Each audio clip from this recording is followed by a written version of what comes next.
Welcome, readers. Today on Book Chat, we are continuing the Legend Trilogy read-along with the second book in series, Prodigy. Stay tuned. Today's episode is brought to you by the Cordoba Agency series written by Delaney Diamond. The Cordoba Agency is a series of sexy, heart-thumping romantic thrillers. There are 3 books available and the 4th on the way this spring. Book 1, Until Now, introduces Cruz and Shanice. A simple, off-the-books assignment becomes the race of life and death. Cruz's story continues in Book 2, Until Death, when the best laid plans can still go awry in the most terrifying way. Heart Stealer, Book 3, introduces us to Raheem. The last thing he wants to do is play bodyguard to the woman who broke his heart.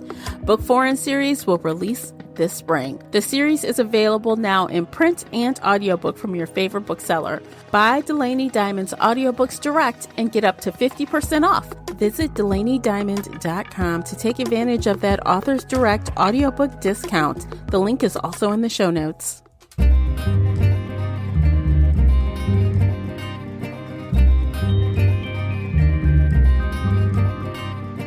Hey everyone, I'm your host, Tamara Ford, and welcome to Book Chat here on the Shelf Addiction Podcast. Participate in this book discussion by joining the Facebook group Shelf Addiction Official or joining us over on the Book Clubs app. Talk about the series with us as well as other bookish topics. I hope to hear your thoughts on this book discussion. You can always find us on Twitter and Instagram. The links for everything mentioned are below in the show notes. If you enjoyed today's episode, please support this podcast by sharing it with some book nerd friends or on your favorite social media space. That would really help me out, and I appreciate you for doing so. The uncut video version of this podcast is available right now on Patreon. Join us there where we get even more candid with podcast after shows and more. So if you're interested in that at all, you'll need to come on over to Patreon and sign up. You can also show your support by utilizing our sponsor offers. Go to shelfaddiction.com/support and see all of the current promotional offers. Before we get started, I have to issue a spoiler warning. This is a book discussion, so nothing is off limits. You've been warned. Welcome back to another fantasy series read-along discussion. Today we are talking about the second book in the trilogy called Prodigy. That was a mouthful. Joining me is my fantasy series read-along co-host, Casey from Heart Full of Ink. Welcome back, Casey. Hello. I'm so happy to be here. Yay, I'm glad you're here because we got some stuff to talk about today. Yes, but before we do, we're going to give you the stats and the synopsis as we do. So Legend Prodigy was published January 29th, 2013 by Putnam Juvenile, and the audiobook was published by Listening Library. The audiobook is narrated by Mariel Stern and Stephen Kaplan. The unabridged runtime is 10 hours and 11 minutes, and the hardcover comes in at 371 pages. Casey, would you please share the synopsis? June and Day arrive in Vegas just as the unthinkable happens. The Elector Primo dies and his son Andon takes his place. With the Republic edging closer to chaos, the two join a group of patriot rebels eager to help Day rescue his brother and offer passage to the colonies. They have only one request. June and Day must assassinate the new Elector. It's their chance to change the nation, to give voice to a people silenced for too long. But as June realizes this Elector is nothing like his father, she's haunted by the choice ahead. What if Andon is a new beginning? What if revolution must be more than loss and vengeance, anger and blood? What if the Patriots are wrong? Dun, dun, dun. What if they are wrong? Okay, so high level, you know how we do. What do you think when you turn that last page? What was your immediate reaction? I'm having mixed feelings about this series. And I know this is a totally personal, I'm really enjoying it, but the ages are really, really bothering me to the point where I have to physically change everybody's age in my head. Because the second Day started going, oh, Tess is so cute, I started screaming because she is 13 years old. And I was like, no, we are not sexualizing a child. And it made it seem like she was growing up and filling out like someone who's 15 or 16. Like her face lost her baby fat. Her chest was a little bit, it wasn't creepy, but I was like, nope, Nope. She's now 16 in my head. She's not a 13-year-old girl. She was acting full on high school level jealous. Like, oh, she was. And she the was things that were jealous. coming out of her mouth seemed older than what she was. Mm-hmm. And I mean, yes, she is living on the streets, so she is a little bit more mature in that sense. Like, she's had a rough life. Mm-hmm. But at the same time, she's a 13-year-old child. And like, it skeeved me out too. And I know we talked about this last time where we're like, June and Day are too young. They're 15. Oh my God, they're so young. And now Tess is in the mix. I'm like, nope. Everybody is a legal adult or 16 plus. Like, I know. I can't think about these young children. I agree with you on that. I really, at some point, almost stopped considering their age at all. No, I had to like physically just tell myself, okay, Tess is 16. It's fine. Mm-hmm. June and Day, they're 16 or 17 or older or whatever. Like, and honestly, that was part of the reason why I never trusted Razor, the head of the Patriots. Because he's a full-on adult. This 40-year-old man is having to deal with all these teenagers and young people who think like they know the world, but they're 15. I don't trust him at all. And how old was, what's her face? Cade? She was 20-something. Who? What was the name? Cade? Yeah. Kaede? They in the audiobook, they were pronouncing it like, I can't even think, but it was different. It wasn't just Cade. It had like a different inflection on some part of the name. And I'm like, I don't... I finished it the other day, and now I'm like, forget it. I don't remember how it's pronounced, so I'm just going to say Cade. But so she was in her 20s, right? Yeah, because she said she was in the colonies when she was 17, and that was years ago. Mm-hmm. So. Okay. Well, my initial reaction was, okay, now what? I mean, to be honest, I was very bored with the first half of this book. I'm like, oh my God. Like, I can't, like, when is the action going to start? Like, I knew, we had talked before about, of course she's going to go back in, or, we had some theories, based on like things that her brother said to her from fighting from within and all these things. And I'm like, well, we kind of talked about not wanting to see them on the road for that long, and we got that was delivered. So I was satisfied with some of the things. Yeah. But just high level, I was kind of like, meh. I was like, it's fine. Do I love this? No, I don't. But it's entertaining enough once the I guess the meat of the story gets going, which unfortunately the author takes a very long time. She takes her time getting to it. So, meh. Luckily, at the very beginning, I was worried we'd see a lot more of them on the train. We only got like half a chapter of them on the train before they're in Vegas. And then, half a page or 2 pages of them wandering around Vegas when it says like, oh, we've been here a week. And I was like, thank God you cut this down a bit. I know, in that scene where June and Day, they're acting like June's the prostitute. I'm like, okay. Again, they're 15. And I'm like, nope. They are much older than 15. Yeah. I'm like, what prostitutes? Well, I'm sure there are situations where you have younger people out there doing stuff, but I mean, it really didn't fit. They both look young. They don't look like adults. They're both 15. Yeah. And everybody acts like they're much older and they can get away with everything. And it's just, no. Yeah. So they're older in my brain. Like that was my fix. Everybody has to be older in this book. Yeah. I think, wasn't that is this the series they're going to make into a show, or was it a movie? I think last November we saw an article posted that they were going to turn this into a TV show, but they are making everybody older for the TV show. And I was like, thank you, God.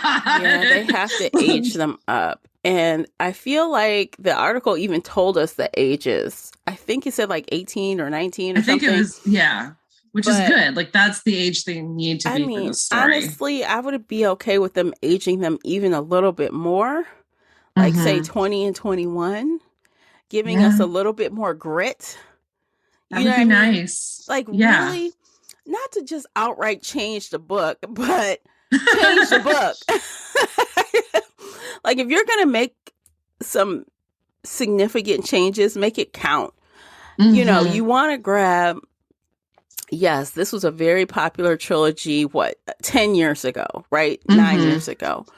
But when you're making stuff for TV, you're thinking about people that have not read the book, and you want to grab a lot more audience than teenagers, or teenagers at that time who are now adults that have adult taste. So you have to age them up a lot and give them a lot more dramatics and, you know, things like that. So I don't know.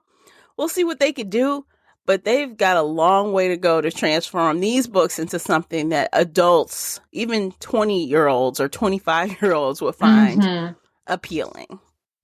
Oh, yeah. No, it's good for its audience. And I think I said this last time, like, I would absolutely 100% recommend this to young teenagers who are 13, 14, 15. Like, this is the perfect series for those kids.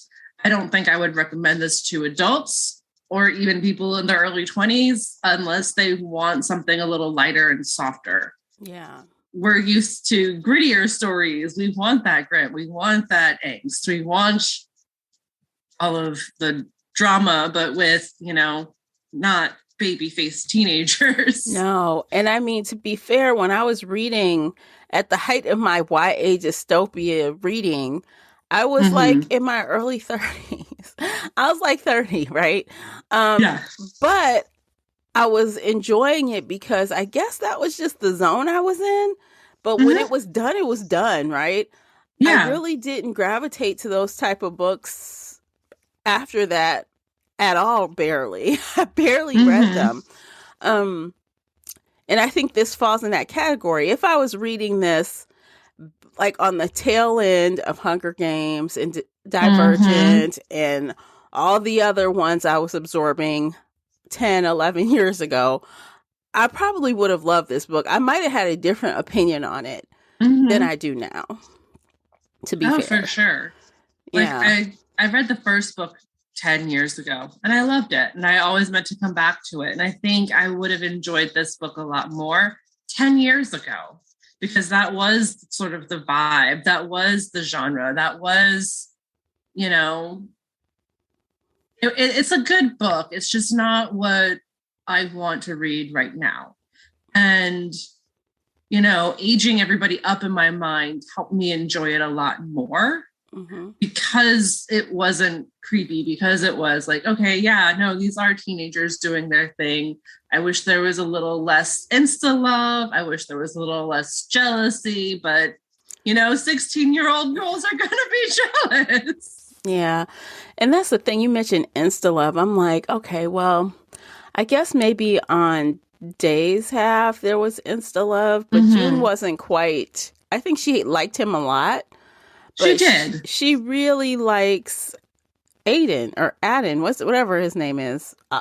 The prince. Auden. Aiden, I don't know. She really likes him, and you could tell she likes him. And I'm like, well, honestly, I didn't really feel the connection between Day and June. I didn't feel it at all. And I'm like, well, maybe they're not supposed to be together.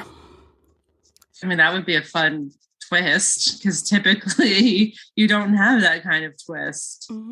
I really appreciated the fact that, in the first part of the book, I don't remember if it was chapter 2 or 3 or whatever, when they're making out in the bathroom and Day's like, I love you. And June's like, do I love you back?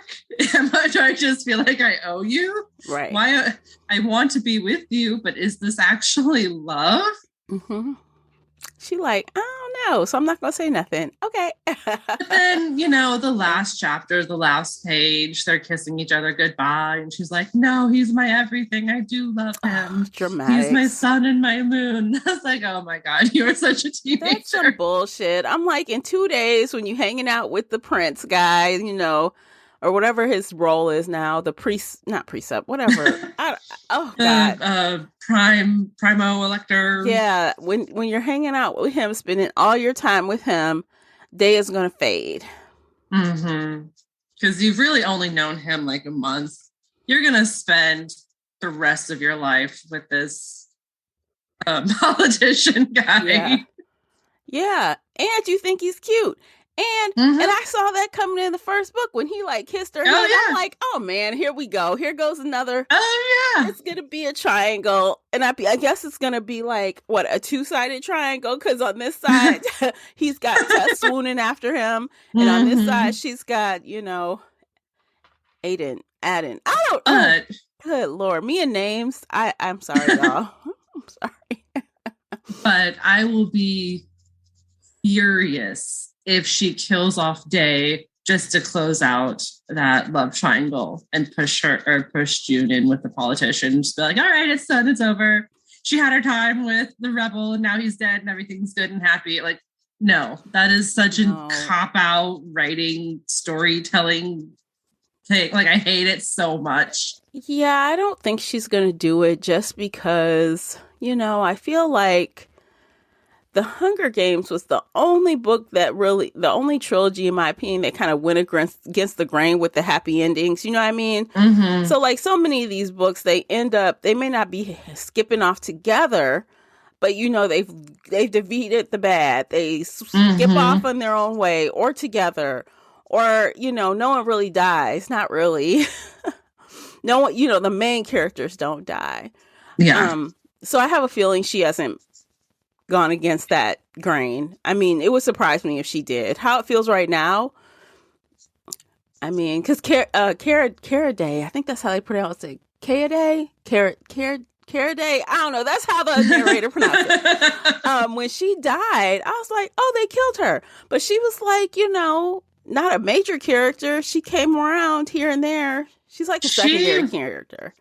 She was definitely a secondary character, but she was such a chameleon in the fact that she was everything June and Day needed in that moment.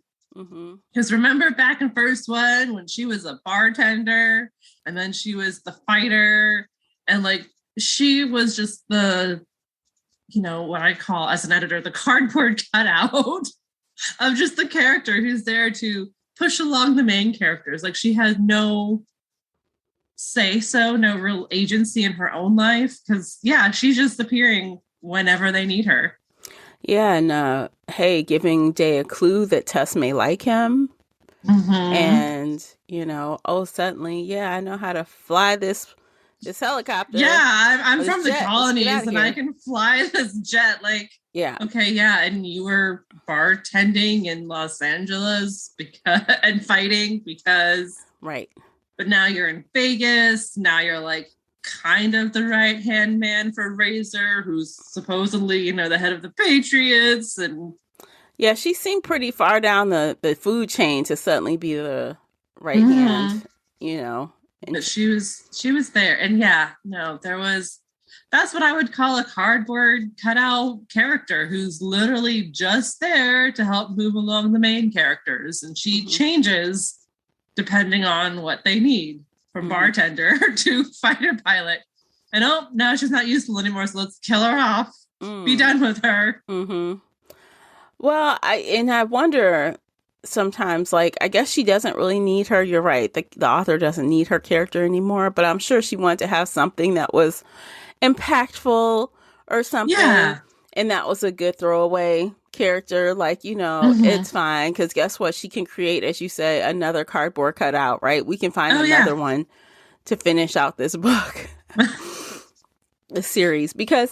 Or trilogy, not really a series, but because it's hard to believe, like, there's only one left. And so while this one was a lot longer than the first one, and I guess the second half, the back half of the book, a lot of things did happen to push the plot forward. Yes.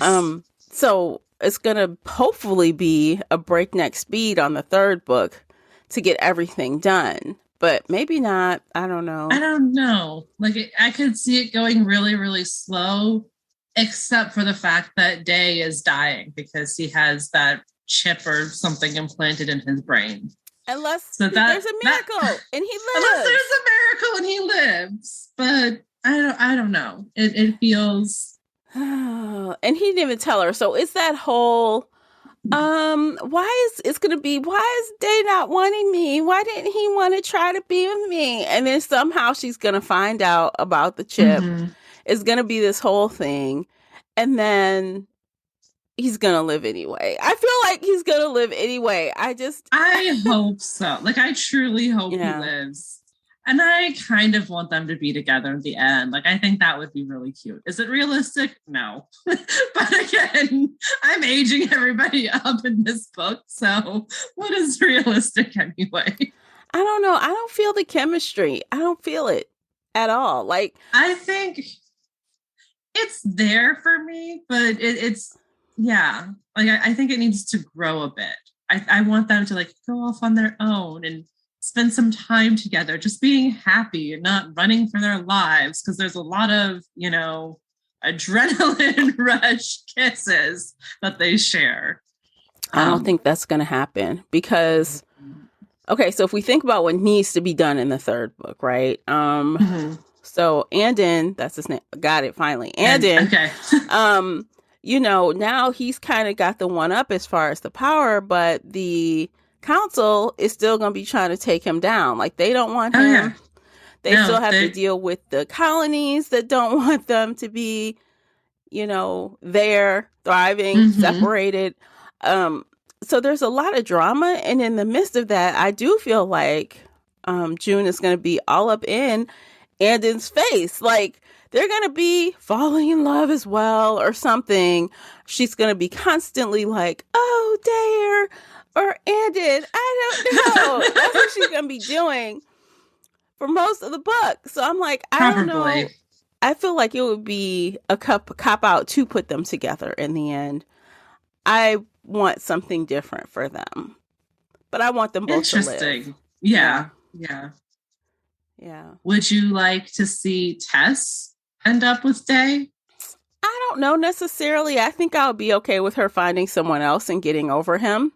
Like, meh, we could go back to being, cousins, as, he calls her cousin or whatever. Yeah. Maybe he goes off on his own with his brother in the woods, in a house in the woods. That would be nice. The two of them need to spend some time together. Yeah. I don't know, but I just don't want them together for some reason. I just don't feel it. I don't feel it at all. And I know I am in the minority because people love this couple. But, you never know. Maybe something will happen in the third book that will flip the switch for me or not. Or not. We'll see. Or not. Because I do like Andon's character. I like him better than Day, actually. I don't know if I like him better than Day. I feel like we've seen Day at his worst, and that kind of like doesn't make him look perfect the way Andon gets to be perfect. If that makes sense. But no, I do like Andon, and I get what you're saying. But he gets to be the polished politician who can say and do the right things. His Day, we see him dirty and broken and crying because his family was just murdered, and he's having nightmares because he's traumatized and has PTSD. And so maybe they can get him a therapist. Yes, he needs a therapist and a hug and a teddy bear. Because honestly, if I think about it real hard, I have to, and this might be part of the reason why I don't want them together, is that Tess actually made some valid points when she confronted Day about she June. Did. Yes. It's like, she might not have killed your mother directly, but she had something to do with it. It was her leading them there, and she got murdered. So it's like, and you just give her a pass. You don't even, and she said, did she even apologize? You know what I mean? So she did later, but she hadn't up until then. She hadn't taken any responsibility for it. Not really. No. So there's a lot of reasons why they should not be together. Yep. So I'm like, Tess got a point. Even though she's 13, she got a point. She does have a point, and it was a very valid point. Like, he was forgiving June for everything and not really addressing it in his own mind, which he needed to do. Mm-hmm. Let me see. Oh, someone else. You know how I called it two opposite love triangles? Someone called it a love square. A love square. Yeah. Disappointing and irritating, someone says. I don't think you're in the minority as much as you think. I mean, I guess. I don't know. I was just scrolling before we got on. I was scrolling the 3-star reviews because, you know, I've said this before. I don't necessarily gravitate toward the 5-star reviews because a lot of the times they can't be trusted, or there are people that just love everything. Yep. And the 1-star reviews is like polar opposite of that. They hate everything. Yep. So I tend to look at the well-written, several paragraphs long 3-star reviews because it gives you positives and negatives. So when I see, that's usually where I go to trust of, you know, what I'm seeing. Mm-hmm. I mean, sometimes the 1-star reviews can be good, like in other genres where they're like, oh no, it's too many curse words, too much sex and booze. I'm like, all right, one click. I want this book. I know. I want that gritty kind of writing. I know. That's like preference, right? That's personal preference. That's not saying if the book is good or bad. That's just you don't like it.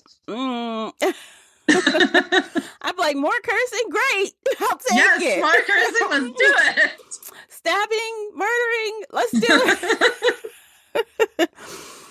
Yeah. Which there wasn't even that much of that in this book. Not really. You know, outside of the death. And of course, you have like some of the fighting going on in the bomb that they set off. But it wasn't really gritty. Not really. I mean, for a young teenager who's never read urban fantasy or dystopian, yeah, I think it's gritty for them. But we have surpassed that by so much that we're like, oh, this is like baby play. Oh, let's punch somebody. Let's kick them in the liver. It's baby war. It's not the real war. It's baby war. But I did find, you know, I think the most interesting part to me, which unfortunately was the smallest part of the book, but when they actually got into the colonies, like the time they spent in the colonies, I was like, that was interesting. I was getting all kind of like Feed vibes and stuff. You know that book Feed, where like you can kind of just see ads everywhere, and companies are the ones that kind of like sponsor people. Those things are happening in that book, and I'm like, oh, that kind of feels like that. This is the futuristic side of it. It feels more futuristic on this side of the wall. Yeah. No, it was really interesting to finally get kind of that worldview aspect of what's going on in America. Because there was one part where he saw a world map for the first time, and then he saw the news channels from around the world, and how I think it was the UN was actually giving the Republic aid because they're so poor. And that made me laugh a little. But yeah, no, seeing the colonies and just how capitalistic they were, and how, you're sponsored by your job and the company. And if you stay out past a certain time, your boss company person will get angry and like dock your pay. You have to pay the police to help you. And it was wild. It seems like each company has like its own set of rules. You know, I guess company culture, right?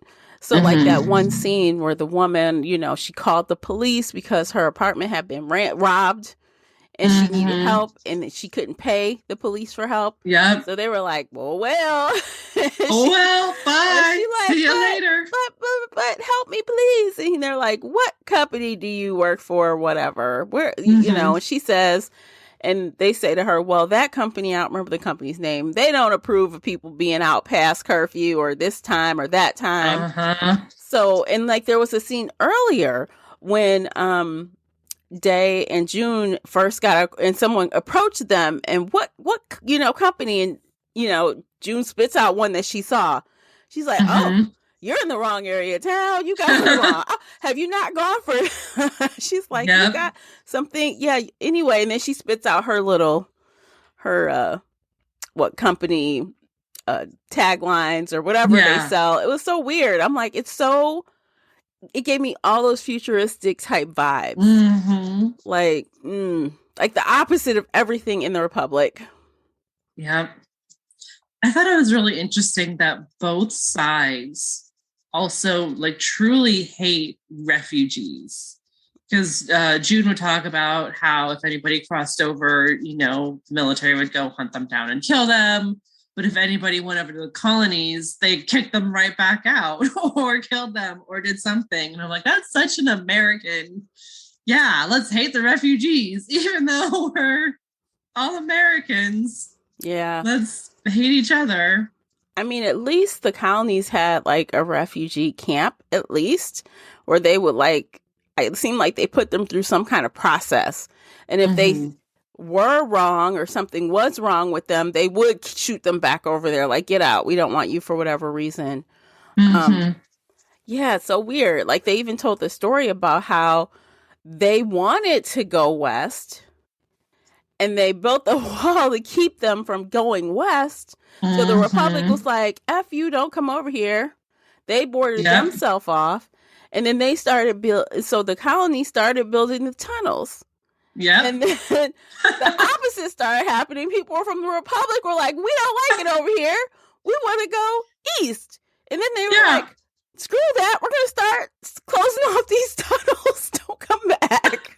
It's like they couldn't decide what they want to do. Nobody can decide what they want to do. No. Everybody's falling apart in both sides of America. Yeah. Lord. I'd rather be on the east, though. I'm not even gonna lie.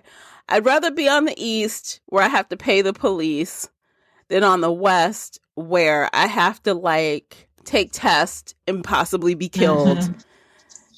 Yeah.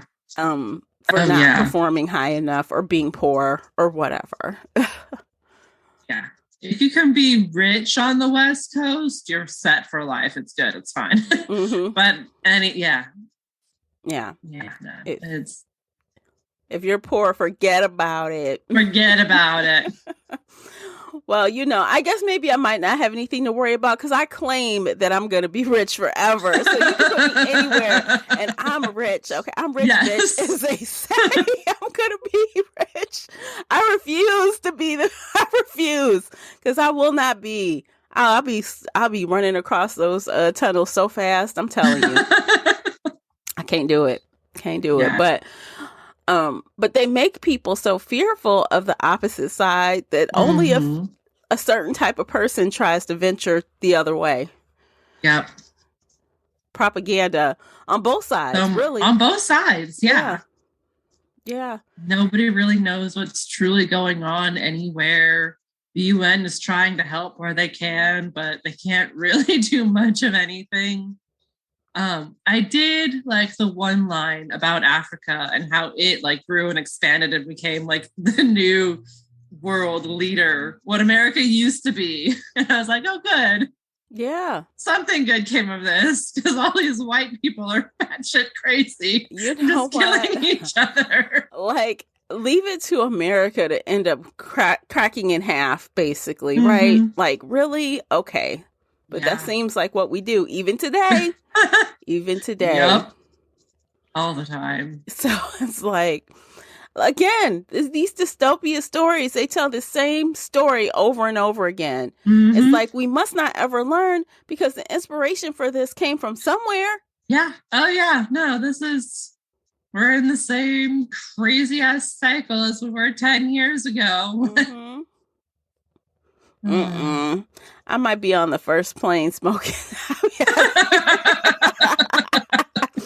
If anything start to sound like it's, the world of legend or the world of a lot of these other things like the Handmaid's Tale, I'm on the first thing out of here. I'm not even playing. I'm out. I'm I'm sorry if I'll meet you there. If you could get there, I'll meet you there. Perfect. can't wait for anybody. That's okay.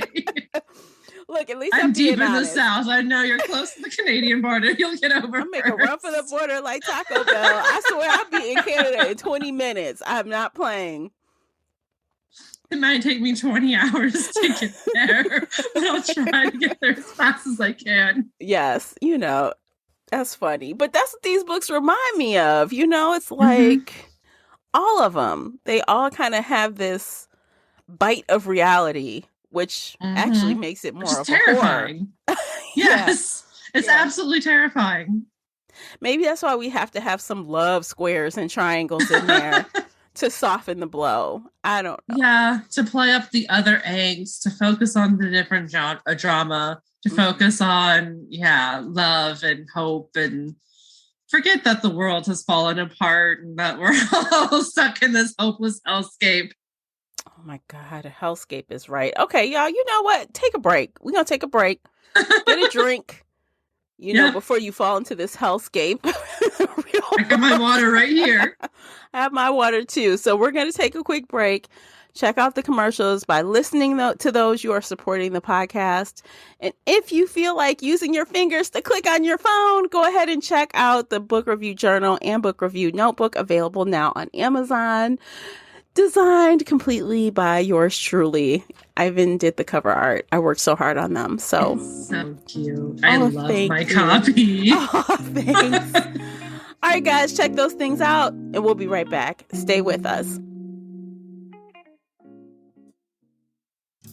Today's episode is brought to you by the Shelf Addiction merch store. Check out all the bookish t-shirts, notebooks, mugs, and more. Don't miss out on these original designs, perfect for any book nerd. Support the podcast and visit shelfaddiction.com/merch and pick up your next favorite bookish item. Welcome back, guys. We are back, and we're going to finish our discussion of Prodigy, and we were talking about a hellscape. That is life. Yes. And this book. Can I rant for a minute about something I truly, absolutely hated? I had to put the book down and scream, "Are you fucking kidding me right now?" What is it? No, I was really mad. It's about Thomas and Matthias.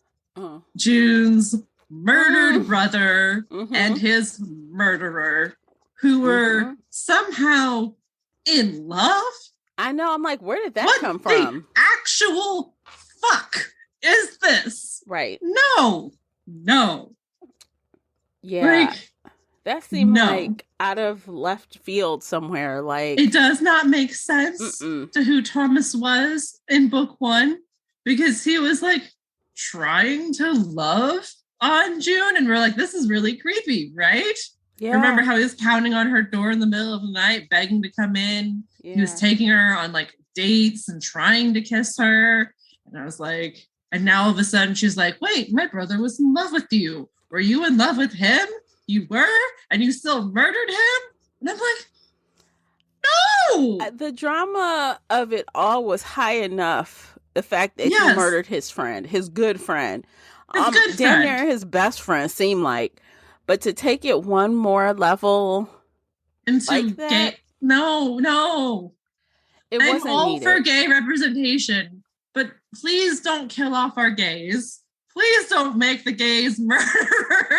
I mean, please don't make it this like stupid. An afterthought. Like, oops, we forgot a gay or lesbian character, so let's make one. It must have been something like that. Like, it was so. Just no, God, no. I don't want. It would have been fine if Matthias was gay and in love with somebody else. But the fact that he was in love with Thomas and then Thomas murdered him. I know. And his excuse was it was an order from Commander, whatever her name is, Jamison. Like, no.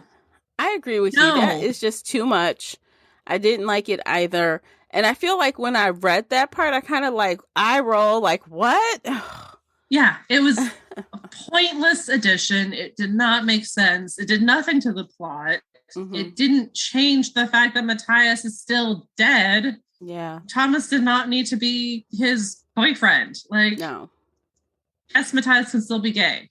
Yeah. But, give him a different boyfriend. Not that. Make it actually part of the plot. Right. Right. Make me care about this in a way that I should not be screaming. So do you think we're done hearing about her deceased brother now that we got that last little bit of something? I think she's still going to mourn him a bit. Mm-hmm. But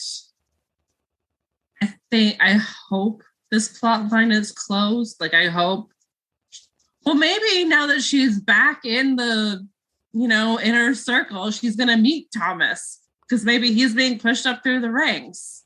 And then she can go to her maybe future boyfriend and be like, hey, you're the ruler of this country. Throw this guy in jail because he killed my brother. Yeah. Now, I wouldn't mind that happening. I mean, because if his whole, game is like, hey, I need you and Day to like kind of help me, support me. I can't make these changes alone. So yeah, it's kind of like favor for favor. So if he did kill your brother, maybe he can't take, I can't take care of it, quote unquote, that would be fun. Actually, I wouldn't hate it. I wouldn't hate it at all. Like, get rid of him. Yeah. No, I was worried that he had killed the dog, Ollie. I was really glad when Ollie was totally fine and showed up in this book. I was like, oh, thank God. The dog is safe. Thank you, Jesus. It was kind of silly, though, how they used. I mean, okay, so he used the dog, not even like as 100% tracking dog, because basically they were told where she was. Mm-hmm. But it was weird. I'm like, I would have been okay with her dog just showing up in her new apartment. Like, they put the dog in. You know what I mean? They kept the dog and here it is. Like, to use the dog in that way was kind of odd. Yeah, it was odd. But it also made that scene just a little bit more intense and a little bit more emotional, because she was like, oh my God, that's my dog barking. What am I going to do? Mm-hmm. And then, they break in and take her. Well, what you're going to do is get apprehended like the plan was. That's what you're going to do. Exactly. I don't know. I'm just saying. Yeah, no, it was weird to include the dog in that scene. But again, it's also really weird to make that scene be like, oh yeah, Thomas was your brother's lover and then he murdered him. Yeah. God, no, please stop. Did you find any of your infamous plot holes? Not necessarily plot holes, but there are definitely things that needed to be fleshed out. I think Cade, or however you pronounce her name, was my biggest pet peeve, just because, like I said earlier, she was exactly what they needed when they needed it. Mm-hmm. And really, there was no point to her other than helping them, which is very frustrating, because in real life, you never meet that one person who's just like constantly there. And I know it's hard to introduce a lot of new people and make you trust each new person. And yeah, no, I think she was my biggest pet peeve. Yeah. Yeah. Mm-hmm. I get it. I don't know. I just felt like a lot of the character stuff was kind of flat as well. Yeah. Like, I wasn't like I said, I didn't feel anything between June and Day. I didn't feel it. Mm-hmm. But, the temper tantrum from Tess and, some other things. But it was just like, overall, it was muted, kind of. I'm like, I guess in the end, the very end, there was some sparks when she thought she was being dumped. Yeah. But I don't know. I feel so bad that I did not love this book. I wanted to at the end of the last episode about this trilogy, I was hopeful. I said I was hopeful. Yes. And I wanted to know I wanted to like this. I wanted more. And I feel like while we got a lot of things happening and the book was longer, I still feel like I didn't get the more I wanted. Mm-hmm. I want to be like, even though we are finding these differences from enjoyment, as adults versus younger versions of ourselves, I still wanted to be like, wow, that was really good. That was a building block on top of the first book. Instead, I'm feeling like it's on par with the first book. Like it wasn't better or worse. I just, Yeah, no, I completely understand. And yeah, I kind of agree too, because it wasn't as exciting as the first book. Like you were saying at the beginning, this was a really slow start. Yes, it was all about the assassination, but even when that was going down, I was like, there's still 130 pages left in this book, and we're at the assassination now. What can you possibly do for another 130 pages? Well, they went to the colonies, and that was exciting. Yeah. I kind of wish that was longer. But yeah, no, it wasn't better, but it wasn't really worse either. It was the same. Yeah. I mean, honestly, y'all, I don't have unless Casey, you have some specific points you'd like to point out. I don't have a lot more to talk about with this book.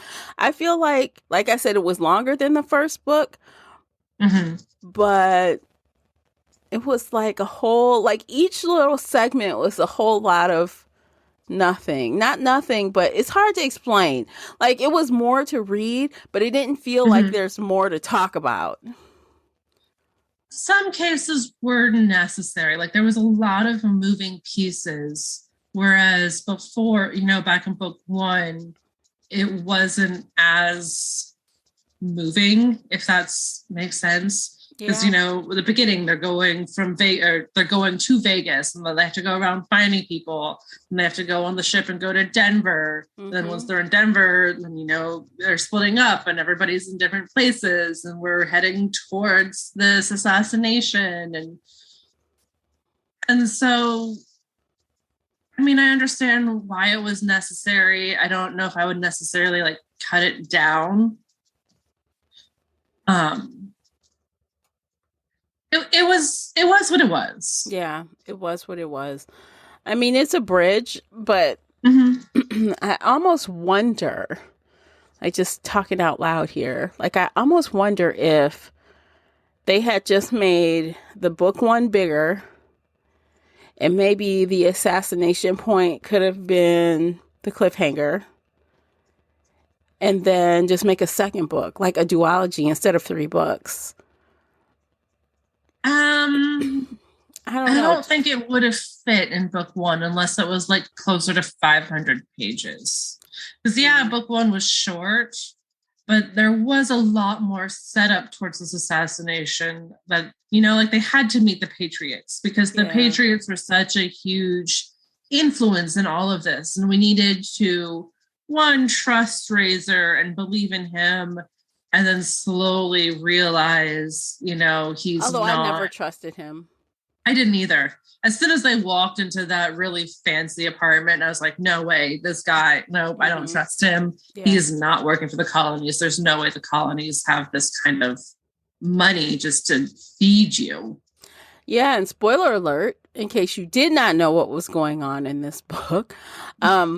So Razor was actually working for the Republic the whole time. So he was a senator pretending to be was he a senator, or he was a general or something? Yeah, he's in their army or whatever. Upper circles. Right. He's a high level, high clearance guy who was working for the Patriots. He got caught, and then he turned, and they decided to use the Patriots to kill their new prime minister as soon as he got into power. Right. And voila.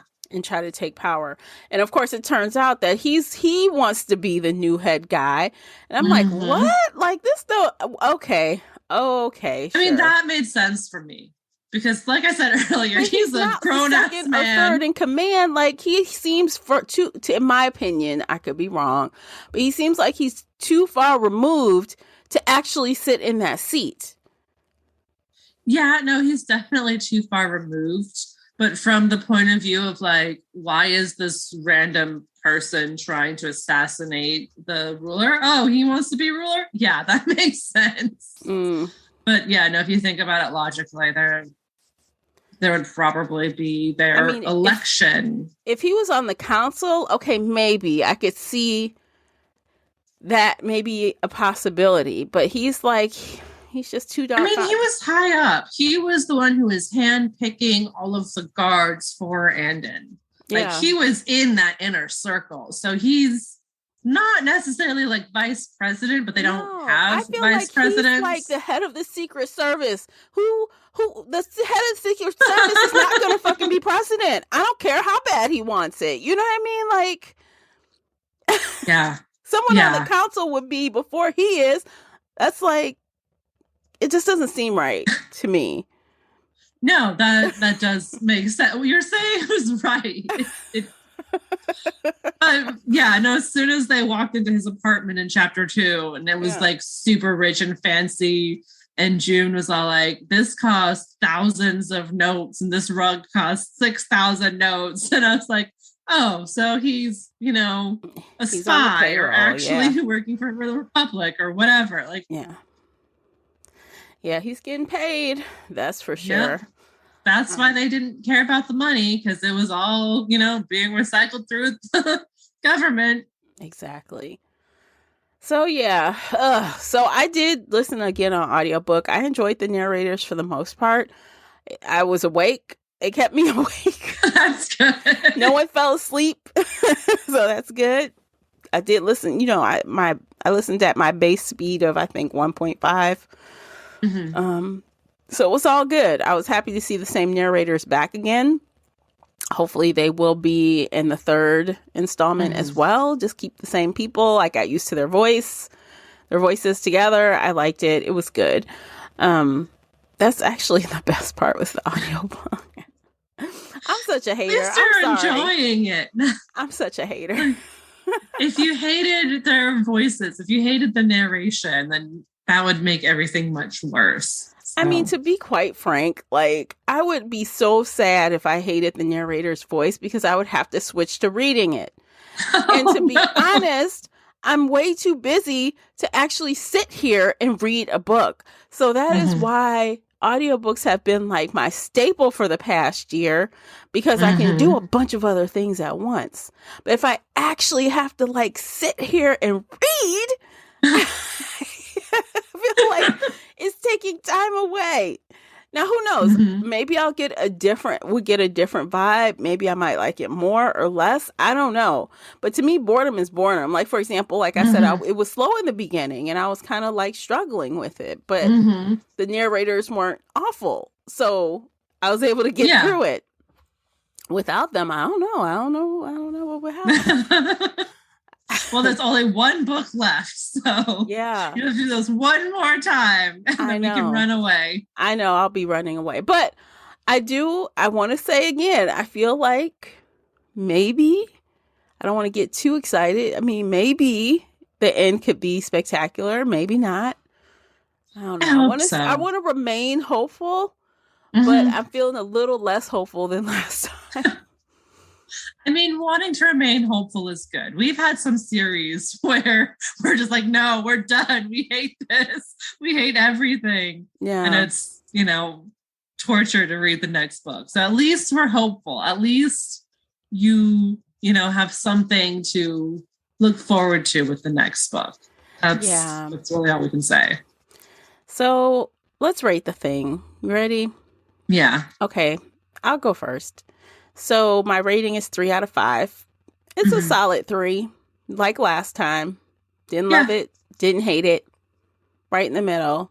No excitement.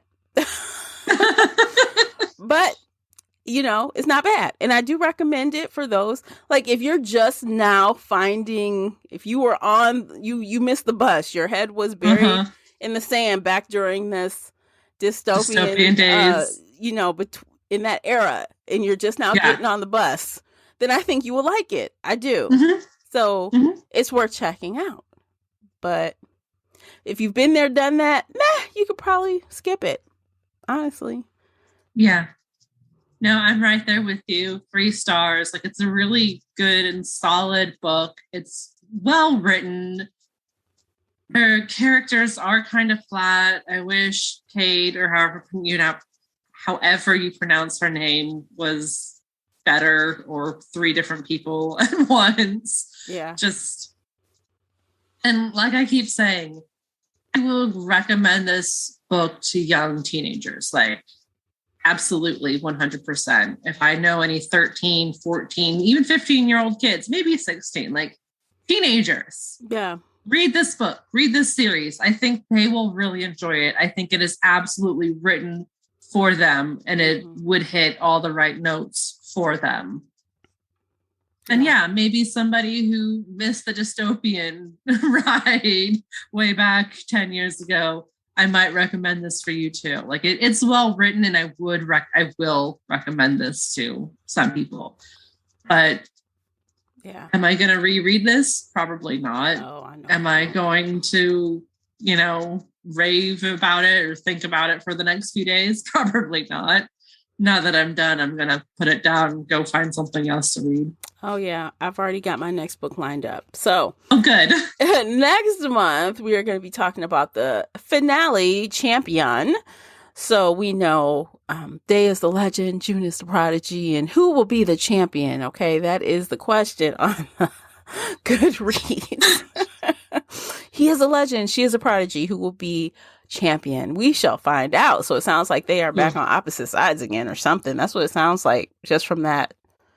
Well, he did break up with her. He did. So, I mean, but you can't be a champion if you're dead, can you? No, you can't.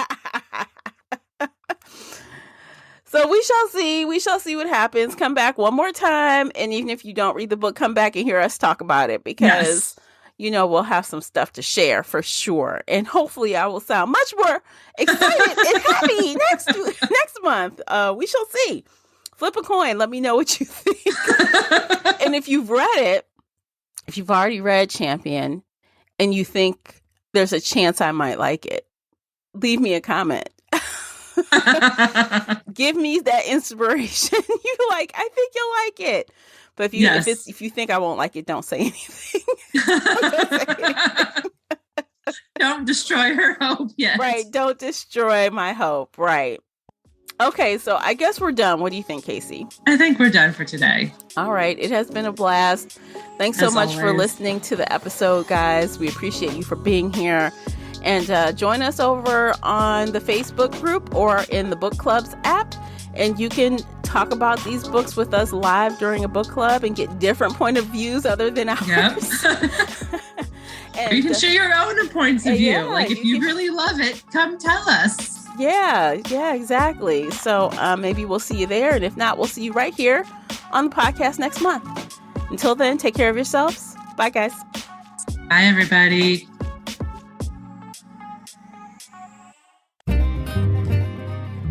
If you enjoyed today's episode and would like to show your support, there are a few things you can do. Head on over to Apple Podcasts and leave a positive 5-star review, or like this episode on your favorite podcast player. It seems so simple, but it really helps me out. You can share this podcast with other book nerd friends or on your favorite social media space. You can also join the Shelf Addiction Patreon family. For as little as $2 a month, you will help us produce even more awesome content for your ears. You can also consider joining the Shelf Addiction official Facebook group, where we talk all things bookish and more in a safe space. The Shelf Addiction podcast is a part of the Nerdy Maven Network. You can also reach us via email at info@shelfaddiction.com. Thank you for listening.